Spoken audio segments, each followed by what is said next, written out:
Vous avez vu la victoire insoumise? La LFI récupère 26 milliards de recettes fiscales en faisant adopter une taxe sur les multinationales. La LFI c'est en pleine bataille pour essayer de taxer les multinationales et les milliardaires en général de ce pays. Au lieu de taxer les plus pauvres de ce pays, au lieu de taxer ceux qui travaillent et qui gagnent des cacahuètes, vaut mieux taxer les plus riches. Alors encore bravo à la LFI pour avoir récupéré ces 26 milliards de recettes. Et là on a David Guiraud qui nous explique coup de froid sur les macronistes en hémicycle. Un député de l'ARM nous reproche de parler des impôts pendant la partie du budget qui concerne les recettes d'État. Donc les impôts, ils ne pleurent que sur les impôts sur les multinationales ou les milliardaires. Mais ils deviennent silencieux quand j'évoque la principale taxe sur les Français, la TVA. Les amis, on regarde la vidéo et on fait une petite réaction. Votre politique publique, en fin de compte, votre politique publique, politique économique, ça consiste à taxer. Cet amendement, comme les autres, me permet quand même de répondre à l'intervention du collègue Labaronne. Vous nous dites votre programme, c'est les taxes. Mais enfin, on est dans la partie recette du budget, là. Si vous parlez pas des taxes et des impôts collectés par l'État, vous parlez de quoi dans la partie recette du budget? Vous, ce dont vous parlez,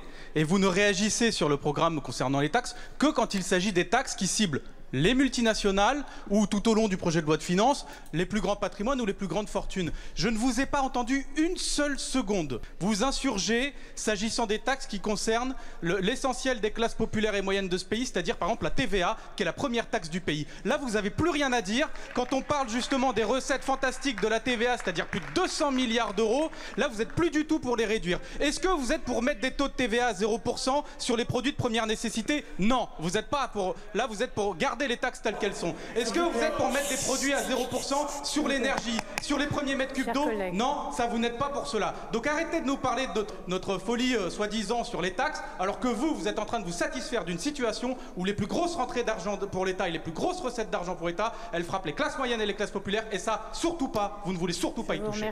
Et c'est ça le problème les amis dans ce pays, c'est qu'on a des politiciens qui nous tiennent et qui nous tiennent par le cou, en nous expliquant que c'est mieux de taxer les services publics en général, c'est mieux de taxer le peuple français. Hier je suis allé faire les courses à Leclerc, 300 € le caddie les amis, 300 €, c'est presque une semaine de boulot. Vous êtes des dingues, vous êtes des dingues. Un paquet de couches en France, t'as 10 € et c'est à peine s'il y a 30 couches dedans. Je vous le dis, les Français sont comme ça. Et je le répète, à force de tirer sur l'élastique, au bout d'un moment, l'élastique, il va vous revenir au visage. Et là, vous avez vu les amis, un salarié de Michelin exprime sa colère contre le gouvernement au piquet de grève de l'usine Michelin à Cholet. Et pour ces personnes-là, c'est qui se déplacent? Toujours les mêmes, la France insoumise. Ils sont où les députés du RN pour sauver les salariés des grosses entreprises comme Michelin et comme plein d'autres? On a des dizaines d'entreprises en France qui ont fermé avec des milliers de salariés qui étaient sous les ordres de ces entreprises-là. Et ces salariés, ils ont fini où? Au chômage, les amis. Mais vu que le chômage, on l'a torpillé, ils se sont retrouvés où? À la rue. C'est ça le problème.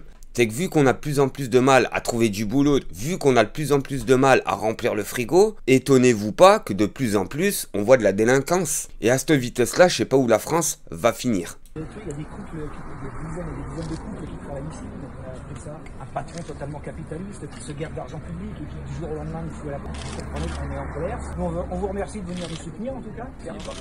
C'est important, mais on est en pleine détresse en réalité face à un patron qui se garde de pognon, qui augmente ses bénéfices tous les ans, qui bat des records de bénéfices. Et du jour au lendemain, ils nous disent on va aller faire la production ailleurs parce qu'on apprend que la production de Cholet va partir une partie à Cuneo et une partie en Pologne. Donc c'est de la délocalisation. On a des grosses têtes de Clermont, là, des gros PDG, des gros... Ils sont en train de nous parler, on ferme Cholet à cause de l'énergie. C'est la première fois que j'entends parler de l'énergie. On sait qu'on a tous, nous aussi, l'énergie, le prix de l'énergie, tout le monde a pris le prix de l'énergie. Alors pourquoi Michelin à Cholet, il serait plus en difficulté avec l'énergie? Je ne crois pas du tout à ça.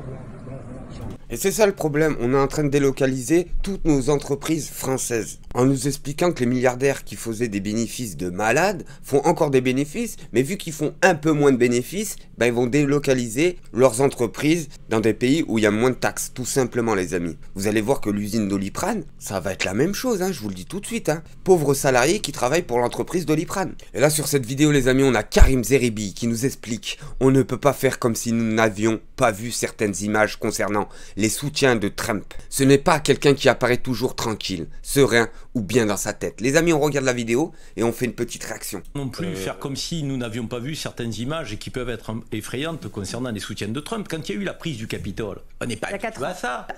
Excusez-moi, je veux dire, on s'est dit à un moment donné, qu'est-ce qui peut se passer avec des soutiens pareils? Et Trump, c'est pas quand même quelqu'un qui apparaît toujours tranquille, toujours serein, toujours bien dans sa tête, excusez-moi, mais il est parfois très surprenant. C'est la première puissance au monde. On se dit qu'est-ce qu'il peut prendre comme décision, qu'est-ce qu'il peut faire. Mais ma question, c'est la France. Oui, non, mais après, les Français, effectivement, sont impactés par ce qu'ils entendent, c'est des bribes de sortie. Ils ne sont pas pris avec le quotidien des Américains. De la liberté d'expression, Laurent, justement. Qui ont eu aussi, de la part de Trump et de la part des images de ce soutien, des images désastreuses. Et je vous le dis les amis, les élections en Amérique, c'est Hollywood le truc, hein. C'est encore mieux que Netflix, hein. Je vous le dis tout de suite, hein. Alors l'autre il fait venir des stars, l'autre il fait venir Elon Musk, c'est n'importe quoi, je vous le dis, c'est n'importe quoi. Déjà, ça devrait être interdit. Une personne qui a autant de notoriété comme Elon Musk ou comme des superstars qui font des films hollywoodiens n'ont pas à prendre parti dans la politique. Pourquoi les amis? Je vais vous donner un exemple. Si en France, un youtubeur avec plus d'1 million d'abonnés vote pour un candidat, ce qui se passe, hein, faut le savoir, même en France. C'est pour ça qu'Emmanuel Macron est passé de face. Ce qui va se passer, c'est que les 1 million d'abonnés du youtubeur vont voter dans la même direction que le youtubeur. Vous comprenez ce que je veux dire? Et c'est ça le problème. Dans un pays avec moins de 70 millions d'habitants comme la France, il suffirait de prendre 2-3 youtubeurs avec un peu plus d'1 million d'abonnés pour gagner les élections en France. C'est simple comme bonjour les amis.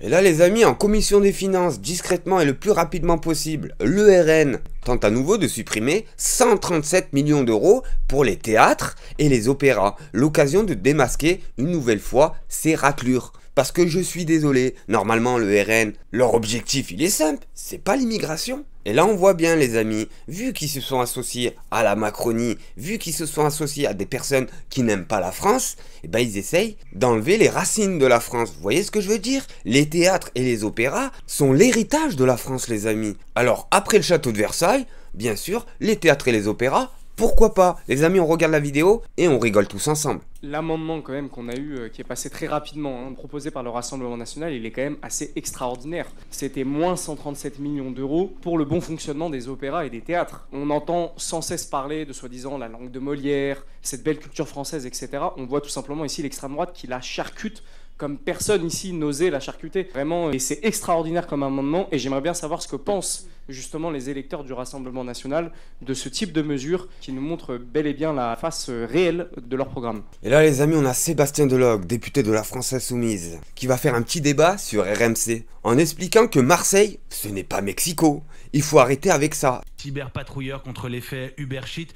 On a parlé de Marseille, c'est Mexico? Non, pas du tout. Marseille, c'est pas Mexico. Mais vous êtes au moins d'accord sur le constat? Oui, bien évidemment que je suis d'accord sur le constat, puisque je me bats contre le narcotrafic, mais aussi contre le fait qu'il va falloir au moins un jour poser sur la table et accélérer ceci, le fait de légaliser le cannabis en France pour éviter, parce que nous le savons, depuis 30 ans, c'est la même chose. Les premiers ministres et les ministres de l'Intérieur se succèdent et c'est toujours des moyens supplémentaires pour la police et des moyens supplémentaires de policiers dans nos quartiers. Ils viennent, ils font des opérations et ils repartent. L'opération XXL, qu'est-ce qu'elle a donné? Moi, j'invite M. Rotaillot à venir à la Castellane et venir voir les gens et qui vont leur expliquer à la Castellane qu'ils se sont fait verbaliser pour des places de parking parce qu'ils étaient mal garés et que le réseau a continué à tourner.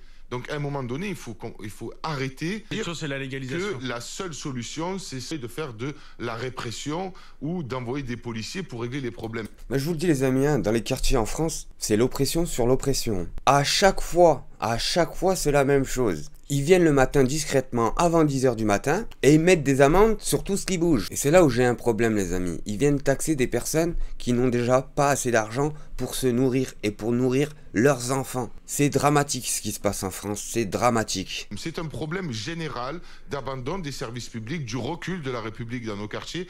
Et bien évidemment, si nous arrivons aujourd'hui à poser la question de la légalisation du cannabis, pour justement essayer de dévier cette question-là sur une question sanitaire où on pourrait prendre les personnes qui se droguent et les envoyer chez des médecins pour les soigner et non pas pour les pénaliser. On désengorgerait les prisons, les commissariats, les magistrats et on pourrait justement simplement retrouver un peu de choses paisibles dans nos quartiers pour éviter de rentrer, d'avoir des poubelles face à vous, des conteneurs qui vous bloquent, d'être fouillés, d'être une situation catastrophique pour les... Bon, après, faut pas être de mauvaise foi. Ça veut pas dire qu'on va légaliser le cannabis, que derrière les quartiers, ça va devenir le monde de Babar. Ça, c'est pas vrai. Il y aura juste une nouvelle drogue qui tournera par là, tout simplement, les amis. Mais il a tout à fait raison en disant que l'oppression dans les quartiers, faut arrêter. Faut arrêter. Déjà, ça donne une mauvaise image de la police en général en France. Vous comprenez bien qu'un jeune de 12 ans qui a vu des policiers dans son quartier en train d'oppresser sa population en général, que ça soit sa mère, que ça soit son oncle, que ça soit son cousin,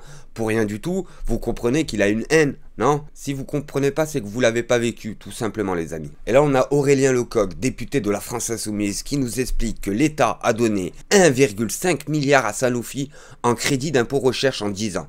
Voilà ce qu'ils ont fait. Vente de Doliprane aux Américains, division du nombre de chercheurs par 2 en France et 4,8 milliards de dividendes versés en 2020. Les amis, on regarde la vidéo et on fait une petite réaction. Je sais pas si monsieur le ministre ou madame Louwagie, vous avez décidé de vous moquer de nous, mais on a l'impression simplement que ce qui vient d'arriver avec Sanofi, avec l'histoire du Doliprane, tout le monde l'a déjà oublié. Sanofi, vous leur avez donné 1,5 milliard d'euros sur 10 ans. 150 millions d'euros par an. Et non, cet argent, ils en ont pas fait de la recherche, puisque, et ça a été rappelé par le collègue Sansu, ils ont divisé par 2 le nombre de chercheurs. Et en même temps, ils ont versé des dividendes. 4,8 milliards en 2020. Donc on leur donne 1,5 milliard d'euros, ils virent des chercheurs à côté, ils versent des dividendes et à la fin, ils vendent le Doliprane aux Américains et nous on considère que tout va bien, il faut continuer comme ça, il faut surtout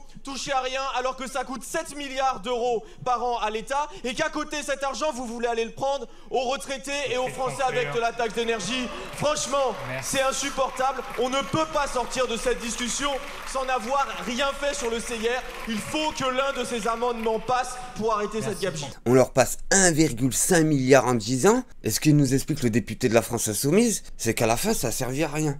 À part à nous torpiller. Et derrière, ils revendent même aux Américains. C'est pour vous dire, c'est du grand foutage de gueule. Et que les politiciens en France, on le voit bien, sont tenus par les... Bref les amis, avant de finir cette petite réaction, vous n'êtes pas assez à liker les vidéos les amis. 1 personne sur 10 like mes vidéos. Alors je vous demande à tous de bombarder les likes. C'est très important pour l'évolution de la chaîne. Sur ce les amis, à la prochaine vidéo. Merci à tous. Un petit like ça fait plaisir. Un petit comme ça fait plaisir. Si tu veux soutenir la chaîne, mon Tipeee est dans la description.